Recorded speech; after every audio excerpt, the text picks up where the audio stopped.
В этом видео я покажу, как управлять освещением прямо из мобильного приложения SmartBit Billiard. Заходим в приложение под сотрудником и открываем смену.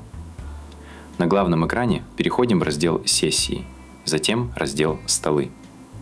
Здесь отображаются все столы, свободные и занятые. Нажимаем на свободный стол, выбираем тариф и при необходимости указываем клиента. Запускаем сессию и открываем ее детали. В окне активной сессии нажимаем на иконку лампы, и релейный модуль физически включает свет над столом заведений. Повторное нажатие – свет выключается. SmartBit – это не только бильярд. Бани, теннис, игровые зоны и другие сессионные пространства. Приложение подходит для любых заведений, где нужен контроль сессий и оборудования.